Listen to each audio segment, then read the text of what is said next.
Si tu envisages de reprendre ton travail après ton burn-out, forcément tu te poses cette question de est-ce que je suis vraiment prête, quoi qu'en pense mon médecin? Et si tu as déjà repris ton travail après le burn-out, cette vidéo peut aussi t'aider à discerner certains signes avant-coureurs d'une rechute possible ou pas et surtout quoi faire. Parce que ce qui est sûr, si tu en es à ce stade-là, c'est que tu as tellement bossé pour remonter la pente que c'est très frustrant de voir que de nouveau, rien qu'à cette idée ou rien que sur le fait de reprendre le travail, tu recommences à mal dormir. Que même si tu fais bonne figure en réunion, en fait ça te bouffe toute ton énergie d'être là, à t'affirmer, à te sentir la femme compétente que tu étais et que tu veux être de nouveau. Ça n'empêche que le soir, de nouveau, tu commences à être plus fatigué, à t'effondrer, à recommencer à t'échapper en scrollant, en t'échappant également par l'alimentation, par la bouffe, par l'oubli de toi. Tu as un peu tout ce process qui se réenclenche et tu commences à laisser tomber certaines routines que tu avais mis en place également.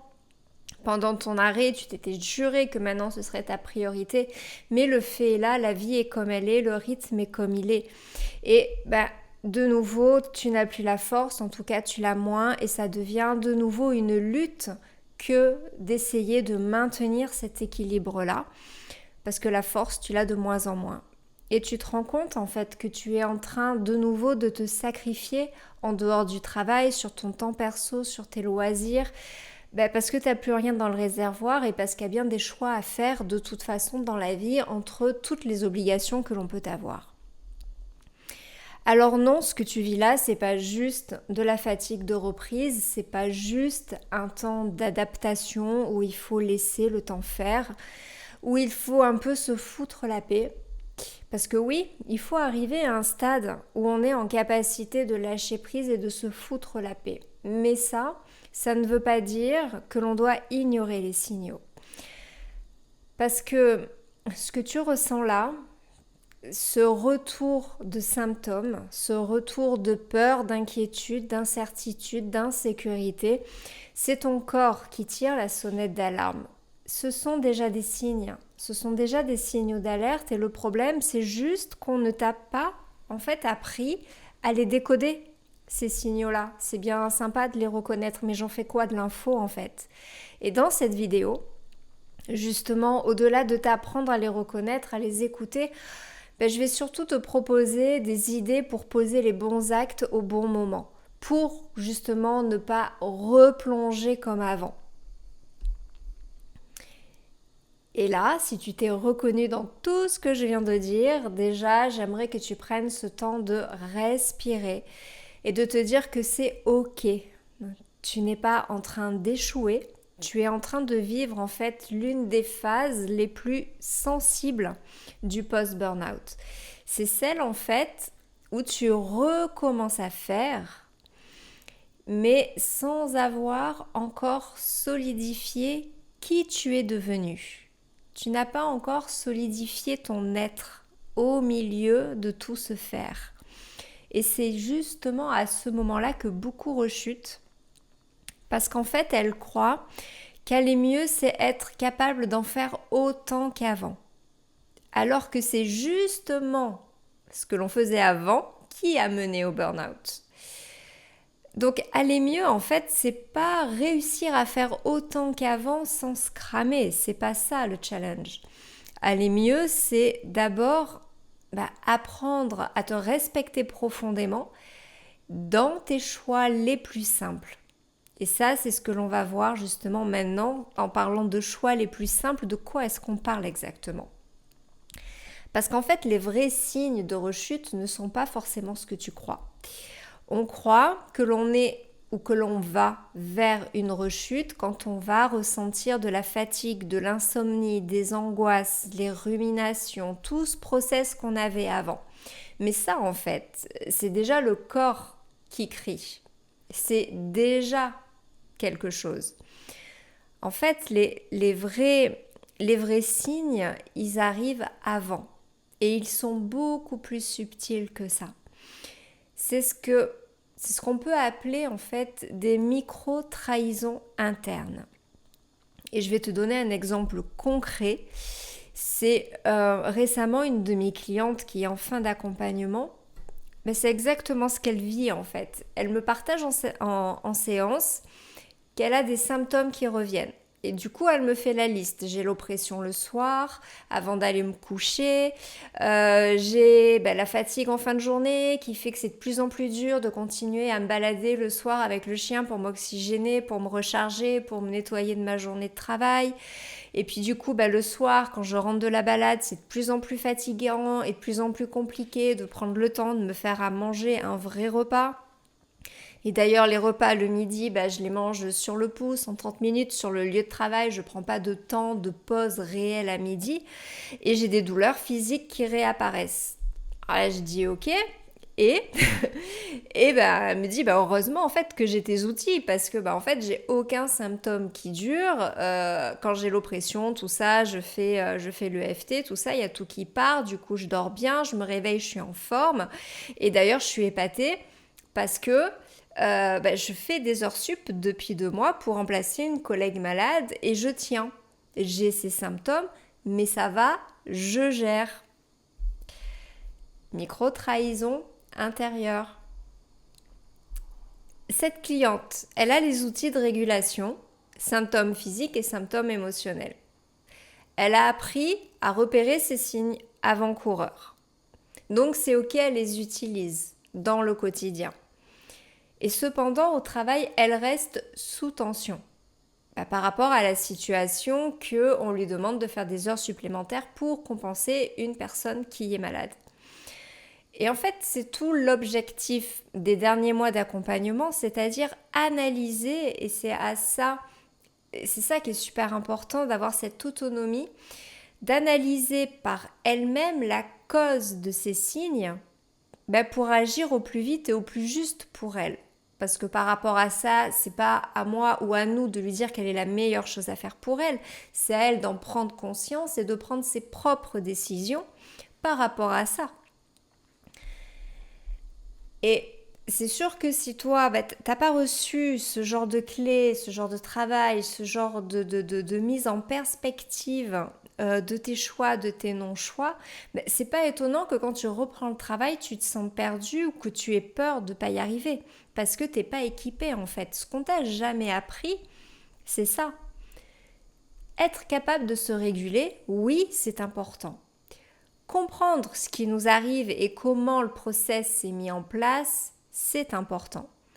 Mais ce qui t'éloigne vraiment de la rechute, ça va pas être les cours de yoga, les podcasts du soir et de comprendre le pourquoi du comment. Ce qui t'éloigne du risque de rechute, c'est en fait ta capacité à voir avec lucidité ce à quoi tu es en train de t'exposer. Donc enlever le voile du déni, enlever l'illusion d'eux et vraiment regarder les faits tels qu'ils sont dans la réalité. Qu'est-ce que je sens, qu'est-ce que je vis, qu'est-ce que je m'inflige, qu'est-ce qui se passe en vrai et se poser. Et là, dans son cas, en fait, mes outils sont devenus des pansements. Mais tant qu'elle ne prend pas certaines décisions pour elle par rapport à ce qui est en train de se réveiller, elle reste dans un environnement qui l'use à petit feu. Et c'est là où elle va nourrir son risque de rechute. Et c'est ça la grande illusion. Les signes avant-coureurs, c'est pas la solution, ce sont des indicateurs.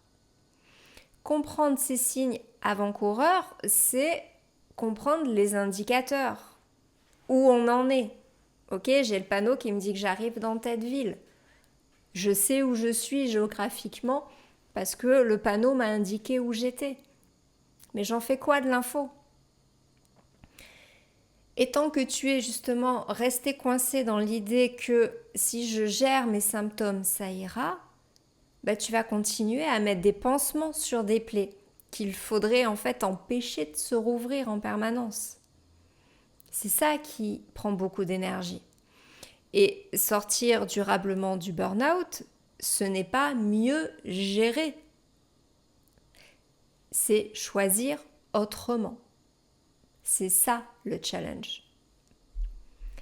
Et du coup, pour en revenir à la situation de ma cliente, du coup, la question que je lui ai posée à ce moment-là, c'est de remettre en fait de la clarté. C'est maintenant que tu as conscience que tes symptômes sont des signes de stress et de fatigue parce que c'est pas la première fois que tu les as et que tu as compris le message de ton corps par rapport à ça.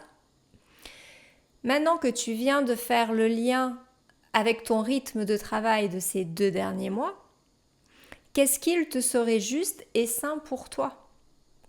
Et ça, la réponse, chacun va trouver la sienne. Ça peut être de commencer à dire non, ça peut être d'arrêter les heures sup, ça peut être de dire bon ben voilà, à telle date j'arrête, ou alors à telle date je demande une semaine de vacances, quoi qu'il se passe. Voilà, c'est à elle de trouver sa solution et sa situation qui lui permettent de se sentir bien vis-à-vis de l'extérieur et à l'intérieur d'elle-même. Et c'est ça, une des choses les plus importantes et les plus puissantes que je transmets dans mes accompagnements, c'est d'apprendre à repérer justement ces micro-trahisons au moment précis où elles arrivent. Car en fait, les signes avant-coureurs, tu les connais puisque tu les subis depuis des années. C'est pas vrai? Je pense que tu les connais, que tu n'as pas besoin de te taper des vidéos sur les signes avant-coureurs, tu le sais. C'est juste pour te rassurer. Mais ça ne va pas résoudre les choses. Les petites trahisons, en fait, elles ressemblent à des situations que mes clientes ont vécues. Comme ça, tu sais que c'est du vrai. Et peut-être que du coup, tu auras vécu la même aussi. J'en ai pris 3. Ce collègue, tu vois, qui te refile subtilement sa charge de boulot en réunion devant tout le monde pour que tu n'oses pas refuser parce qu'il y a des témoins, il y a ton N+1, ton N+2, tu dois prouver que, etc. Et ça c'est subtil et ça peut être une micro-trahison si tu te sens forcé d'accepter quelque chose qui ne t'appartient pas. Les 3 minutes de silence dont tu as besoin dans ton bureau, dans ton espace, ok, si tu n'es pas en open space, tu es dans un bureau fermé, c'est aussi un espace de sécurité. Si tu as besoin de 3 minutes, tu dois avoir la possibilité de t'offrir ces 3 minutes. Mais que tu les sacrifies parce que d'un coup, il y a un mail urgent qui vient de tomber, ça peut être une micro-trahison. Le oui que tu dis alors que tu as une part de toi qui dit non, ce rendez-vous que tu prends à un créneau qui ne t'arrange pas. Parce qu'en fait, dans tous ces cas-là, dans toutes ces petites trahisons, il y a un enjeu inconscient en toi à ce moment-là. En fait, à chaque fois, il y a un choix. Il y a un choix de respect, un choix de santé, un choix de vie.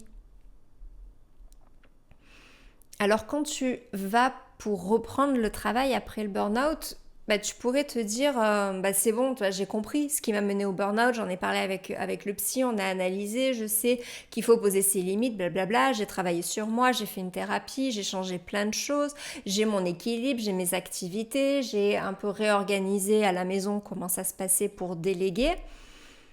Je reprends et pourtant les signes reviennent. Pourquoi ? Enfin, ça fait des mois, ça fait peut-être même des années que tu te bats pour remonter la pente et ça revient. En fait, la notion à rajouter à ça, c'est que la reprise, elle va réactiver tes anciens automatismes parce que le simple fait de revenir dans un cadre professionnel, en fait, ça peut activer des schémas de pensée qui sont profondément ancrés en toi parce qu'ils ne viennent pas du travail et que le travail est juste le miroir de ça. Vouloir bien faire, être irréprochable, dire oui sans réfléchir, sauver les situations, éviter les conflits, etc. Ce ne sont pas de mauvaises intentions. Ce sont des réflexes de survie que tu as développés avant. Ce sont des stratégies que tu as mis en place pour être accepté, pour être aimé, pour être reconnu, pour être entendu, pour te sentir légitime, pour prendre ta place, pour nourrir ce besoin d'appartenance, etc., etc. Et quand tu y retournes, elles sont encore là, même si tu vas mieux. Et c'est ok. Du coup, pour limiter cet impact lors de ton retour au travail, et ça c'est dans la deuxième phase de mon accompagnement, tu vois, quand le corps commence à aller mieux, quand les émotions se régulent, quand tu es vraiment dans un sentiment de sécurité, quand tu ressens ton corps, quand tu ressens tes émotions, alors à ce moment-là, on va préparer ce retour au travail et j'utilise un exercice qui est très simple et très efficace. C'est que je prépare la personne pour qu'elle soit dans un bon état. Et une fois qu'elle est OK, en fait, j'invite la personne à se visualiser dans son lieu de travail. Juste en fait à s'imaginer au travail. Et là, je lui demande comment ton corps réagit à cette image. Pour qu'elle prenne encore conscience de ce qui se passe à l'intérieur d'inconscient. Et c'est très révélateur parce que parfois, ta tête, elle te dit oui, je suis prête, oui, j'ai envie, je veux y aller, je veux tenter, je veux expérimenter, j'en ai marre d'être chez moi, je me sens inutile, je veux y retourner. Ok ? Mais ton corps, à ce moment-là, autant lui, il hurle encore que non. Et cet exercice, il est aussi révélateur car il nous montre, à la cliente et à moi, où le système nerveux se sent encore en danger. Parce que quand je pose la question visualise ton lieu de travail, je lui dis pas où, c'est son inconscient qui va l'amener là où il faut qu'elle soit pour savoir si c'est ok ou pas pour l'ensemble de son système. Du coup, en fait, il nous suffit d'apporter ensuite des ressources, ok, avant qu'elle puisse physiquement, concrètement, matériellement retourner au travail avec un minimum d'effets secondaires. Parce qu'en fait, il y a aussi cette croyance-là à faire péter, c'est que tu n'as pas besoin d'être complètement guéri de ton ou de tes traumas pour reprendre le travail. Tu as juste besoin que ton système nerveux soit OK, même si c'est pas à 100%. Même si ton système nerveux, même si tu fais encore un peu des montées d'angoisse, etc., des montées d'anxiété, ça ne veut pas dire que tu ne peux pas y retourner. Ton système nerveux, il a besoin de temps, il a besoin d'étapes et il a besoin de pratiques spécifiques. Donc, ce qu'il y a à retenir, c'est que ce n'est pas parce que tu te sens mieux que ton système nerveux est complètement régulé. Et c'est OK de reprendre le travail quand même si tu n'es pas seul à gérer tout ça. Donc, c'est OK si tu es accompagné par des thérapeutes, des professionnels de la santé de confiance. Et ce n'est pas parce que tu reprends un rythme que les signes qui reviennent sont une preuve d'échec. Et ce que je dis souvent, c'est que le vrai travail commence parfois sur le lieu du crime, justement. Parce que c'est là où tu réapprends concrètement à poser une limite sans paniquer, à prendre 3 minutes de pause entre 2 mails sans te sentir coupable, à finir ta journée sans finir ce que tu avais à faire et pour autant ne pas te dire que tu es nulle, que tu es incompétente et que tu fais pas assez bien. C'est justement en y retournant et en étant confronté de nouveau à ces pensées-là que tu peux travailler sur toi pour t'en libérer. Alors oui, ce temps-là, le monde du travail, il ne te le donne pas. Ok ? C'est à toi de le poser. C'est à toi de le défendre. Et oui, le faire seul, c'est épuisant. Et c'est pour ça qu'on est là. Parce que justement, ça te donne une autre lecture. Mes clientes qui reprennent le travail, elles savent que c'est pas une faiblesse en elles, mais une survie silencieuse. Elles se savent victimes de leur propre système de pensée. La culpabilité, la peur d'abandon, la honte, donc toutes les bonnes raisons qui justifient qu'elles se suradaptent encore, elles ont ce recul. Donc elles n'en souffrent plus. Et c'est pour ça que je les accompagne dans cette phase-là, justement pour que ce soit moins énergivore, moins lourd à porter, que ça n'entache pas leur estime, leur confiance en ce qu'elles sont capables de faire. Et surtout, qu'elles puissent traverser ça avec soutien, avec douceur et avec lucidité. Et je pense que ces 3 adjectifs-là, c'est super important quand tu reprends les choses après un burn-out, de te sentir soutenu, d'être entouré de douceur, de bienveillance, de réconfort pour te nourrir et pour t'aider à garder confiance en toi. Et cette lucidité qui te permet de faire ce qui est juste pour toi. C'est vraiment important, cette lucidité. Parce qu'en vrai, l'ancienne toi qui revient après le burn-out, elle revient avec l'envie de prouver. L'envie de prouver qu'elle est fiable, qu'elle est compétente, qu'elle est redevenue normale, qu'elle est comme tout le monde. C'est pas parce que j'ai fait un burn-out que je suis plus capable de faire les choses. Je vais vous le montrer, je vais vous le prouver. Mais en voulant prouver que tu n'es plus l'image que tu as de toi pendant le burn-out, parce que c'est toi qui crois qu'il y a quelque chose à prouver. Mais en fait, tu t'obliges à fonctionner comme avant, puisque avant aussi, tu faisais tout pour prouver et pour te prouver que. Alors tu rejoues le même scénario, en silence et en solo, parce que tout ça, c'est une bataille intérieure en fait. Et tant que tu ne changes pas ton rapport à toi, tu peux changer d'environnement, tu peux avoir tous les outils du monde, tu peux avoir compris ce qui t'est arrivé, mais tant que tu te traites intérieurement comme avant, tu reconnectes les anciens circuits. Et c'est là que ton corps, lui, il te ramène à la vérité. Il te dit non.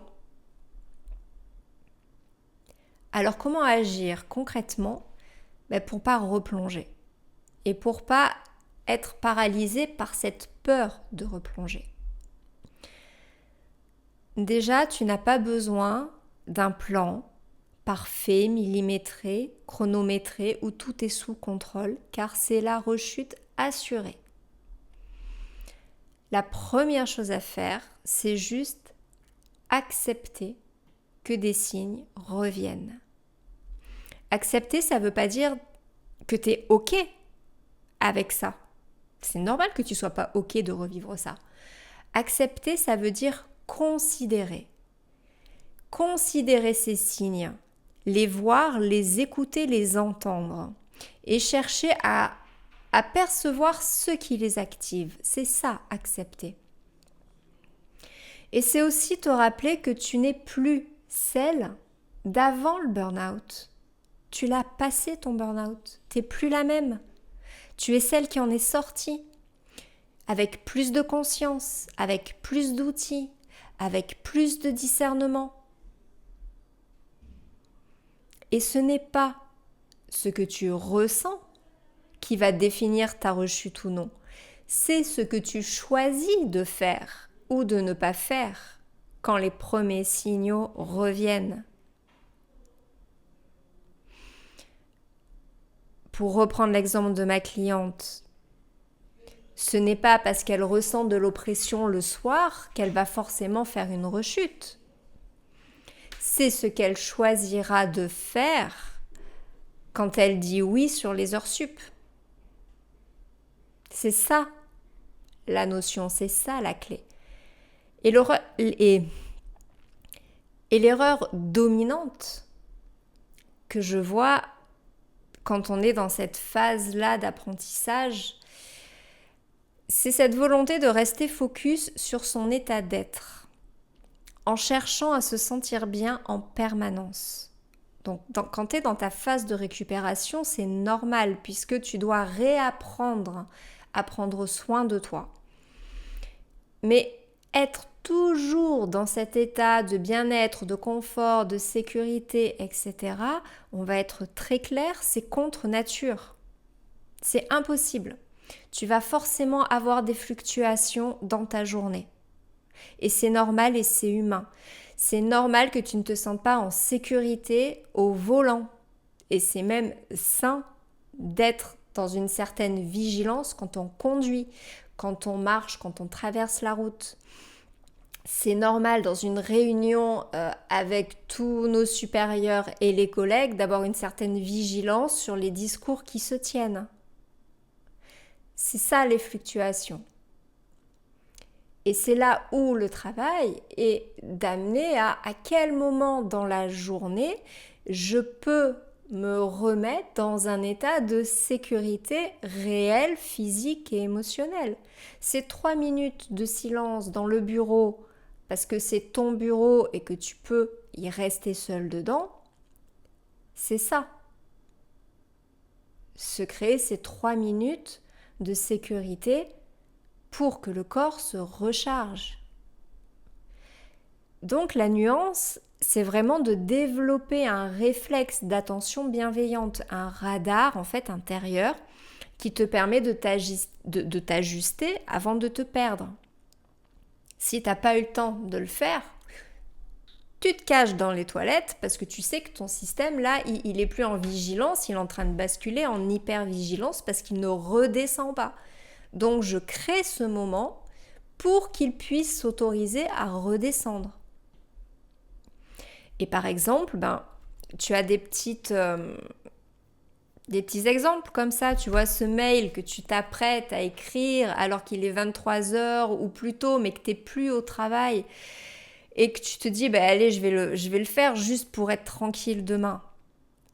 Ce oui automatique qui sort de ta bouche alors qu'en toi, c'est un non qui est pas exprimé, ou même ce moment où tu réalises que tu n'as pas bu d'eau depuis ce matin tellement que tu es concentré sur ton PowerPoint là, quand tu as conscience de cet instant-là, il te suffit d'une seule question. Alors ça peut ressembler à est-ce que je fais là? Est-ce que c'est vraiment sain et bienveillant pour moi? Est-ce vital que je le fasse maintenant? Est-ce que je suis en train de nouveau de me sacrifier encore une fois par cette action-là? Et ce que j'aime à rappeler à mes clientes en séance, c'est que, ok, en séance, c'est moi qui suis responsable du cadre sécurisant et bienveillant pour elle et envers elle. Mais en dehors des séances, c'est à elle de le nourrir. Chaque jour, dans le quotidien, dans leur micro-choix, c'est leur job. C'est ça ta part de responsabilité. Et tu sais quoi, quand tu te respectes, en fait, ton système nerveux, il va commencer à te faire confiance, il va commencer à te croire. Il comprend petit à petit que tu ne vas plus le pousser au bord du gouffre parce que justement tu fais attention à lui. Et que tu arrêtes de lui dire « Allez, tiens encore un peu, tiens jusqu'à ce soir, tiens jusqu'au week-end, tiens jusqu'aux vacances ». Tu lui offres des espaces avant ça. Et à ce moment-là, tu verras que quelque chose va changer. Les signaux, ils vont devenir moins intenses. Ensuite, ils vont être moins fréquents. Parce qu'en fait, tu apprends à faire des choix qui respectent l'ensemble de ton système.